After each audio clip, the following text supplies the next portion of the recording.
Assalamualaikum warahmatullahi wabarakatuh. Salam sejahtera bagi kita semua. Om Swastiastu, Namo Buddhaya, salam kebajikan. Bersama saya, Juna Singis Channel, kita merdeka belajar tak bersekat ruang dan waktu.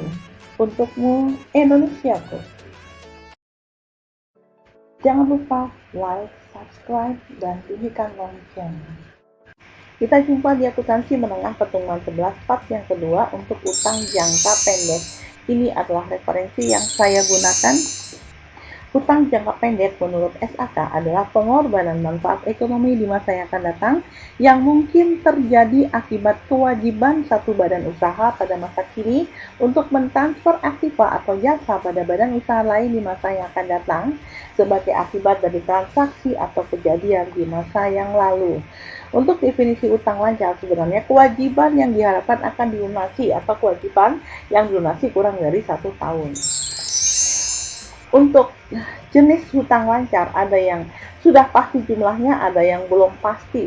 Dikatakan sudah pasti apabila kewajiban untuk membayar sudah pasti dan jumlah yang harus dibayar juga sudah pasti. Yang belum pasti berarti yang belum bisa dipastikan. Jenis yang sudah pasti di sini yang pertama adalah hutang dagang dan hutang wesel, timbul dari pembelian barang atau jasa dan dari pinjaman jangka pendek.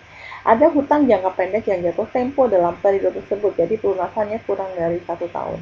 Kemudian ada hutang dividen, ini timbul dari pengumuman pembagian dividen sampai dengan tanggal pembayaran.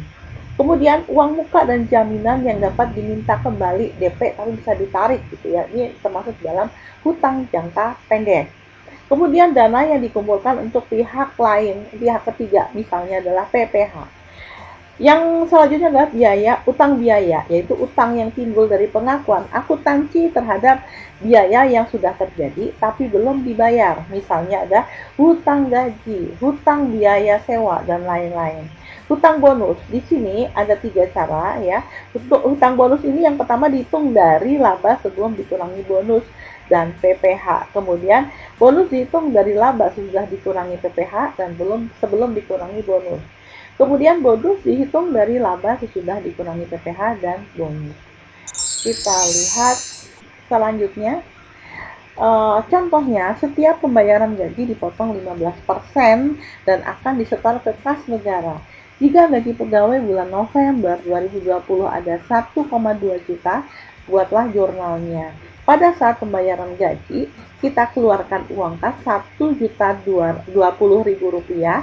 Gaji yang didebitkan biaya gajinya adalah 1,2 ya, karena ada utang PPh nanti akan dibayar ke kas negara 180.000 rupiah. Pada saat pembayaran PPh kas negara, hutangnya debitkan, kasnya di sebelah kredit lunas.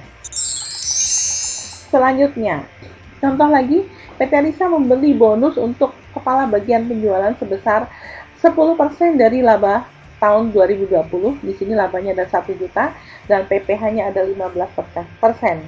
Yang pertama, bonus dihitung dari laba sebelum dikurangi bonus dan PPh. Bonus sama dengan 10% kali 1 juta, jadi ada 100.000. Dan PPh 15% ya kali 1 juta dikurangi dengan bonusnya, jadi ada 135.000 rupiah. Kemudian bonus dihitung dari laba sesudah dikurangi PPh sebelum dikurangi bonus. Kita lihat bonus 10% kali 1 juta dikurangi pajak, pengen pajak ya. Pajaknya ada 15% dikalikan dengan 1 juta dikurangi dengan bonus. Nah, ini kita hitung, kita masukkan ya. Bonus sama dengan 10% kali 1 juta min PPh-nya dimasukkan. Jadi bonusnya kalau kita hitung menjadi 86.294,40. Nah, pajaknya 137.055,84. Nah, di sini ini kita hitung seperti matematika saja. Yang selanjutnya, bonus dihitung dari laba sesudah dikurangi PPh dan bonus. Jadi bonus 10% kali 1 juta dikurangi bonus dikurangi pajak ya. Jadi ada sekian ya. Kemudian pajak 15% kali 1 juta dikurangi bonus. Jadi kita tinggal masukkan saja angkanya. Jadi ada 138.393. Ini juga menggunakan matematika saja.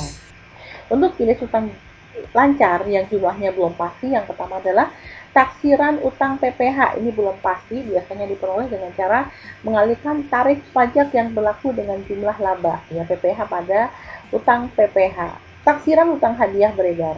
Di sini apabila ada yang dijanjikan hadiah seperti contoh ale-ale, terkadang kan dibuang ya. Yang ada hadiahnya malah Anda buang. Nah, ini kan belum tentu ada belum tentu ada klaim. Nah, kalau tidak ada klaim, berarti di sini ada biaya hadiah penjualan pada utang hadiah penjualan selama belum ada klaim. Kemudian, taksiran utang garansi. Di sini ada jurnalnya adalah biaya garansi pada taksiran utang garansi. Taksiran utang pensiun ini ditaksir saja ya, biaya gaji pada utang pensiun. Jadi ini dibuat taksiran ada berapa, kemudian berapa banyak, yang kira-kiranya dibagi dengan periodenya. Nah, per bulannya seperti ini. Oke, untuk utang bersyarat, ini utang yang sampai tanggal neraca masih belum pasti apakah menjadi kewajiban atau tidak. Contoh, piutang wesel didiskontokan atau dijaminkan. Kalau kita jual kemudian yang tempat kita jual yang piutang wesel yang menerima wesel bayarnya itu bayar, berarti nggak ada. Tapi kalau seandainya nggak, berarti kita harus bayar ya. Ini adalah piutang wesel didiskonto atau dijaminkan.